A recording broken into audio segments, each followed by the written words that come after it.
E aí, tudo bem com você? Olha, respondendo algumas perguntas dos alunos que fazem parte dos cursos que nós damos, né? Não é só de agora, do curso Apocalipse, Revelações e Esperança, mas também tivemos aí o curso Lar e Família, onde surgiram algumas dúvidas e eu reuni todas elas para responder para vocês agora de uma maneira bem dinâmica. Antes eu quero orar com você. Soberano Deus, maravilhoso Pai, obrigado por este momento. Fale, meu Deus, aos corações por meio da minha voz e da minha boca, por meio do meu testemunho. Que a tua palavra venha reinar em nosso meio, em nome de Jesus. Amém. Eu quero fazer uma leitura com você da palavra de Deus que vai preceder tudo aquilo que nós vamos falar aqui. Eu prometo ser rápida, não vou demorar, mas é algo muito importante o que eu tenho que falar com vocês aqui. Abra a sua Bíblia no livro de João, apóstolo São João, no capítulo 14 e versículo 16.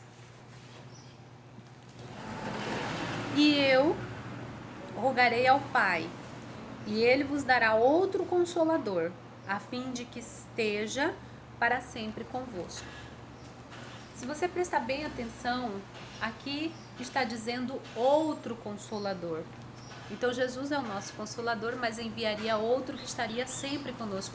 Até porque Jesus ele era 100% Deus e 100% homem. Então o Espírito Santo veio na condição de estar com todos nós no mesmo tempo, onde quer que estejamos. E Jesus, sendo homem, não poderia fazê-lo.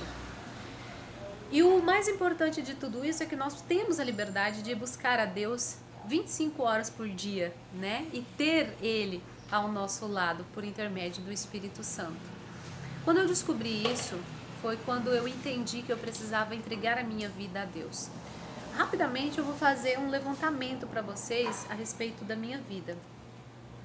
Eu nasci no lar evangélico, pertenci à igreja Deus é Amor por muitos anos, depois eu fui para a igreja Assembleia, isso acompanhando minha mãe. Na fase adulta, eu saí da igreja evangélica a qual pertencia, fui para outras denominações e por último eu fui para a igreja católica, onde eu dizia assim: eu gosto daqui porque ninguém me enche o saco e eu fico no meu cantinho, eu vou lá na missa, entro, rezo e volto para casa e eu estou de boa. Nada contra a sua religião, eu só estou contando a minha história. E quando passou um determinado período de tempo, eu com uma certa enfermidade e algumas dificuldades de compreensão da vida, eu comecei a fazer perguntas para Deus. Por que eu existia? O que eu estava fazendo aqui? Qual era o meu propósito de vida? Por que tudo estava acontecendo desta maneira? E e eram muitas perguntas. Até que chegou um dado momento que eu vi que eu não tinha mais força por mim mesma de lutar contra isso.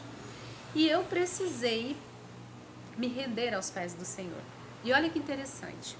Até esse momento que eu estava com as dúvidas, eu confesso para você, eu tomava minha cervejinha, gostava muito, eu tinha a minha assiduidade no ouvir músicas, eu volta e meia, raramente fazia as minhas orações, mas eram orações superficiais.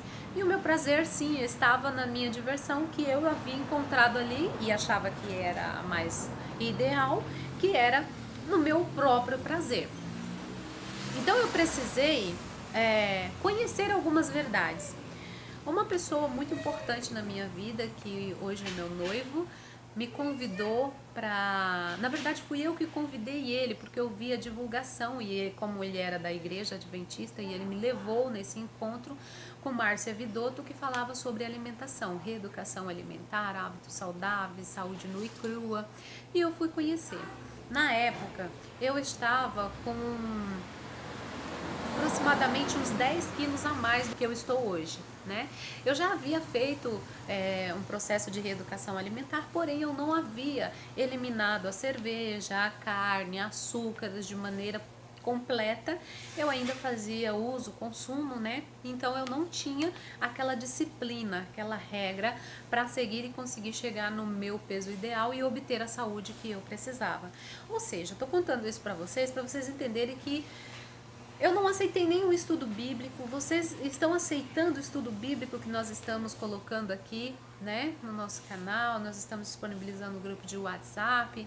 Eu não aceitei, gente. Eu tive a oportunidade por mais de um ano, junto com a minha mãe, junto com o esposo dela, junto com outras pessoas, para estudar a Bíblia. E eu não quis. Muitas vezes a minha arrogância, a minha prepotência não permitiram que essas pessoas me dessem o estudo, porque eu me mostrava muito altiva. Eu sei de tudo, vocês não entendem nada, vocês não vão ter nada de novo para me ensinar, então fiquem no canto de vocês. Era mais ou menos por aí. Não chegava a dizer com essas palavras, mas era essa expressão e a sensação que eu passava para as pessoas que estavam ao meu lado. Até que, como eu disse para vocês, chegou o momento que eu tive que me render. E eu falei: Deus, o que o Senhor quer de mim? Eu tinha aquilo que eu achava que era meu tudo, né? Eu tinha emprego, eu tinha carro, eu tinha casa, eu tinha uma família. Eu só não tinha a presença de Deus. E na verdade, nós bem sabemos no ditado popular que quem não tem Deus não tem nada. E quando a gente tem Deus, com Deus a gente tem tudo, não é verdade? Mas eu não entendi, eu não estava levando ao pé da letra isso. Então eu precisei chegar ao que se chama fundo do poço para compreender qual era a vontade de Deus na minha vida. E então Deus me levantou, Deus me tirou do lamaçal do pecado e começou o processo de restauração, porque eu me permiti. Eu pedi: Deus, transforma a minha vida, usa-me segundo a tua vontade. Faça da minha vida, em minha vida, o teu querer. Eu estou com esse livrinho aqui porque eu quero comentar algumas coisas, tá? É um livrinho de estudo aqui, ouvindo a voz de Deus. Quem sabe a gente possa trabalhar esse estudo mais pra frente. Enfim, então eu me acheguei a Deus e fiz esse pedido e dei essa autorização e realmente Deus começou a transformar a minha vida. Muitas coisas aconteceram. Onde eu quero chegar para vocês? Meu batismo. Eu fui, aceitei, desci as águas, mas antes, para eu me batizar, eu já era batizada, gente. Eu já tinha passado por diversas igrejas. E eu falava assim: como eu vou me batizar? Na Bíblia está escrito que existe um só batismo, um só Senhor. Como é que eu vou me batizar de novo? Aí eu venho para vocês com a mesma explicação que eu tive, que para mim foi salutar.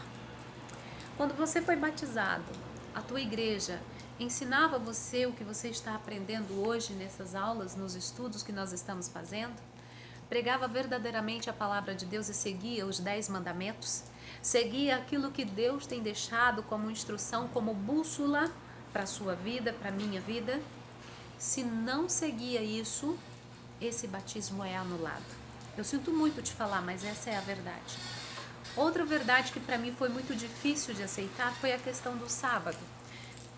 Olha, eu já pedi perdão e sei que Deus me perdoou, mas eu falava com palavras grotescas. Quem não trabalha no sábado é um bando de vagabundo que não tem nada o que fazer e que arruma desculpa de não trabalhar no sábado para ficar coçando a cabeça. Era assim que eu me expressava, porque eu não entendia que Deus criou o santo sábado para descansar, para que nós possamos adorar Ele em espírito e em verdade.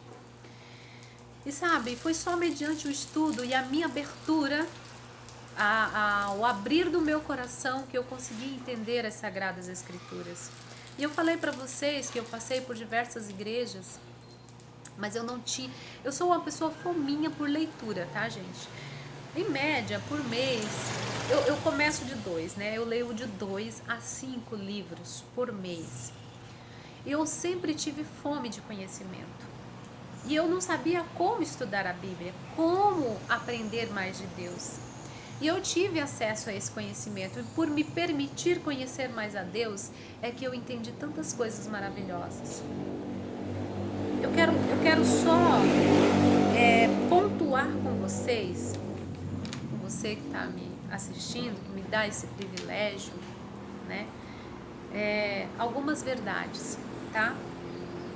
Lá no livro de Daniel, diz assim que a verdade seria deitada por terra e tudo que fizesse prosperaria. Isso refere-se a Satanás, que traria o domingo para adorar, que traria o paganismo imperando até mesmo nas igrejas evangélicas, nas igrejas ditas cristãs, como acontece hoje.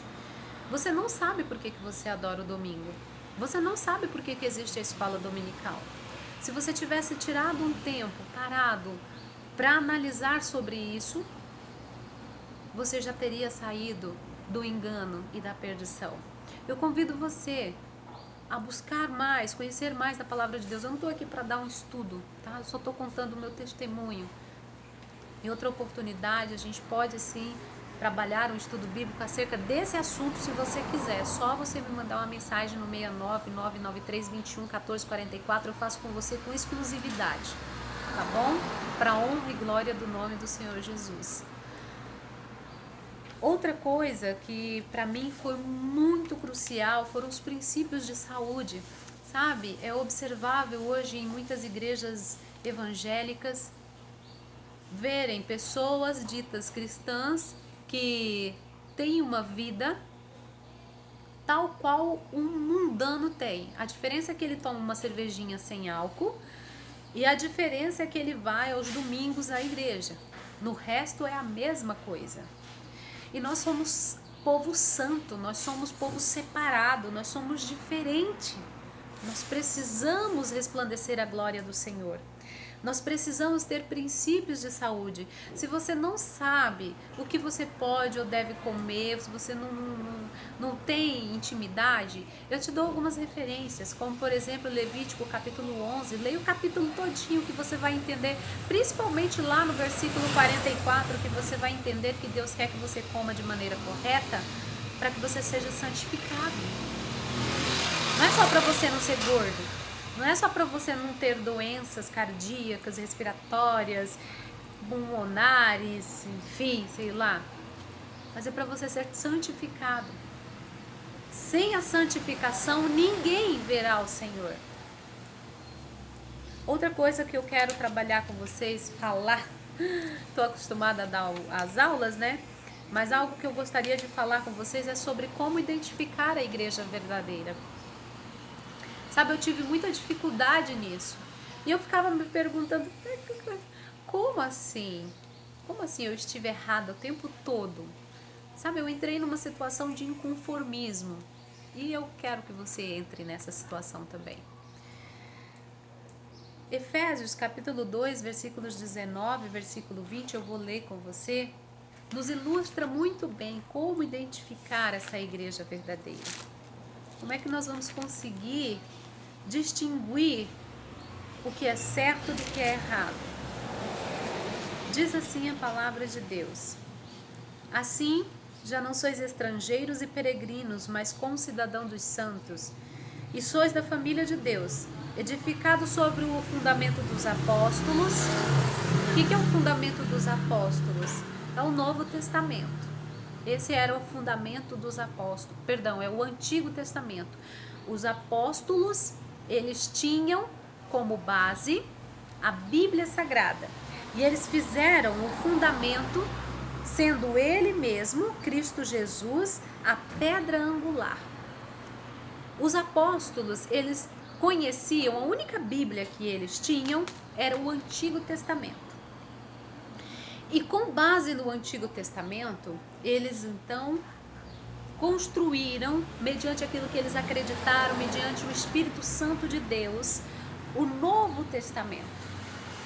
E nós vemos que se eles tiveram conhecimento da palavra de Deus respaldados no Antigo Testamento e puderam escrever mediante a orientação do Espírito Santo de Deus o Novo Testamento, significa que nós não podemos desconsiderar nenhuma parte da Bíblia Sagrada. Ai de quem tirar um ponto, um tio, uma vírgula da Bíblia. Nós precisamos tê-la por completo. E vou falar para vocês, a partir do momento que a gente consegue entender a Bíblia Sagrada, ela se torna maravilhosa. Ler o livro de Daniel, ler o livro de Apocalipse se torna mel na nossa boca, se torna algo maravilhoso. Eu convido você a desvendar esses mistérios. Eu vou citar para vocês 8 colunas que nós precisamos identificar da igreja verdadeira. Primeiro, então, que é o fundamento dos apóstolos, o Novo Testamento, fundamento dos profetas, que é o Antigo Testamento, sendo Cristo a pedra angular, e a igreja verdadeira tem que trabalhar a Bíblia inteira e não só o Antigo Testamento, dizendo que Jesus anulou o Antigo Testamento e hoje vivemos pela graça. Isso é a maior mentira satânica inventada. Segunda coluna.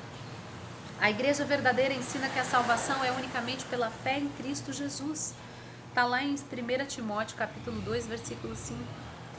A terceira coluna é o ensino da volta de Jesus com milhares de anjos, onde todo olho o verá e os mortos ressuscitarão e reinarão com Cristo por 1000 anos. Essa é a verdadeira igreja que prega essa verdade.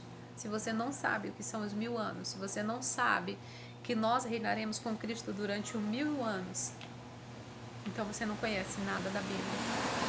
Porque ela fala de Jesus, e Jesus é o desfecho desses 1000 anos.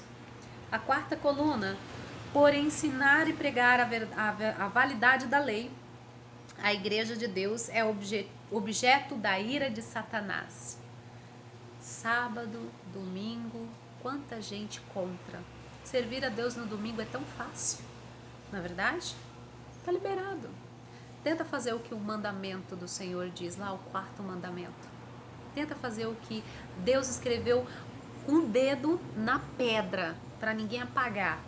Tenta fazer. Você vai ver o que é perseguição. Quinta coluna. O testemunho de Jesus é o espírito de profecia, ou o dom de profecia. Este dom é característico da igreja de Deus nos últimos dias. Esse é um assunto maravilhoso, mas demanda tempo. Em outra ocasião a gente estuda sobre isso, tá? Essa nossa conversa aqui, eu acho que deveria ser assim, ó, bem de segredinho. Eu gosto de conversar assim, tem muitas amigas minhas, muitas pessoas de longe, de perto, que às vezes eu chego e converso dessa maneira como eu estou conversando com você. Porque, quem sabe, seja essa maneira que Deus quer me usar para levar a palavra de Deus para você e você aceitar esse convite, tá? A sexta coluna está lá em Isaías, capítulo 58, versículo 13. A igreja do Deus vivo ensina a vigência do sábado como verdadeiro dia de adoração, como expressão de amor e sinal de fidelidade àquele que nos salvou. A sétima coluna, Apocalipse 14, versículo 6, onde a Bíblia descreve 3 anjos voando pelo meio do céu, pregando a toda nação, tribo, língua e povo. Portanto, vocês têm que entender que a igreja é um movimento mundial. Ela tem que estar em todo o mundo. Se a igreja que você pertence só está em Rondônia, só está em Mato Grosso, só está no Paraná, só está no Brasil, só está em algumas localidades, você está perdendo tempo. Sabe por quê? Porque Jesus está à porta e bate.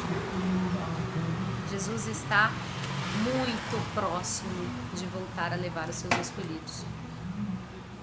Há pouco tempo. Oitava coluna, a igreja verdadeira segue os princípios bíblicos de saúde, como eu já falei para vocês, lá em Levítico capítulo 11, e versículo 29 também de Gênesis capítulo 1. E o apelo que Deus faz aos seus filhos que ainda participam de grupos religiosos que não ensinam toda a verdade da Bíblia. Está em Apocalipse, no capítulo 18, versículo 4. Saiam de onde vocês estão, para não tomarem parte de seus pecados e nem tomarem parte dos seus castigos. Sabe aquela história de que a mãe fala: fulano, para de brigar com ciclano, porque senão vocês dois vão entrar na peia, vocês dois vão ter taca. Aparte-se para você não fazer parte do castigo, para não tomar parte do pecado.